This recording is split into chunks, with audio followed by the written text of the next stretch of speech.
প্রতিশ্রুতি রয়েছে, আমরা এমনি এমনি প্রতিশ্রুতি লিখে দেইনি।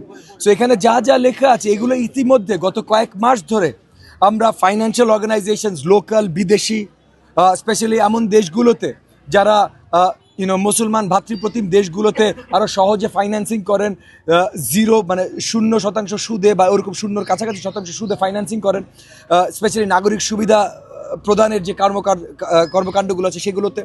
একই সাথে ডেভেলপমেন্ট কোম্পানির সাথে আমরা কথা বলেছি। আমরা এমন একটা জায়গায় পৌঁছেছি যে কী কী করা আসলে সম্ভব। এমন না যে আমরা পুরো প্ল্যান বানিয়ে ফেলেছি এক্স্যাক্টলি এটা হবে, বাট কী কী করা সম্ভব বৃহত্তর অনেকের সাথে আলোচনা করে তারপরে আমরা আমাদের এই প্রতিশ্রুতিগুলো তৈরি করেছি। সো এটা সম্ভব, এবং যেহেতু সম্ভব তাহলে সরকারি ক্ষমতা যদি আমাদের হাতে আসে, সেই দায়িত্ব যদি পরম করুণাময় আল্লাহ তাআলা আমাদেরকে তৌফিক দান করেন সেই দায়িত্বের, তাহলে আমরা এটা কাজ করা ইমিডিয়েটলি শুরু করবো ইনশাআল্লাহ।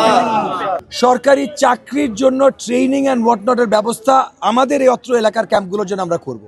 আর জাতীয় পর্যায়ে অন্য কোনো ব্যবস্থা করা যায় কিনা, কারণ আমরা সব জায়গায় চেষ্টা করি, সব জায়গায়, বিশ্বের সব জায়গায়, যে পিছিয়ে পড়া জনগোষ্ঠী যারা আছেন তাদের জন্য আমরা স্পেশাল কিছু ব্যবস্থা করতে চেষ্টা করি। তো যেভাবে 54 বছর ধরে বা 55 বছর ধরে আসলে সকল নাগরিক সুবিধা বঞ্চিত আমার ক্যাম্পগুলোর ভাই ও বোনেরা, তাহলে তারা নিশ্চয়ই পিছিয়ে পড়া জনগোষ্ঠীর ভিতরে আমরা তাদেরকে ধরতে পারি। তো সেই হিসেবে তাদের জন্য স্পেশাল কিছু করা যায় কিনা সেটা আমরা পার্লামেন্টে আসলে জাতীয়ভাবে আমরা নতুন আলোচনায় বসবো। এলো খবরের কাগজ, নিখাত, নির্ভীক, নিরপেক্ষ।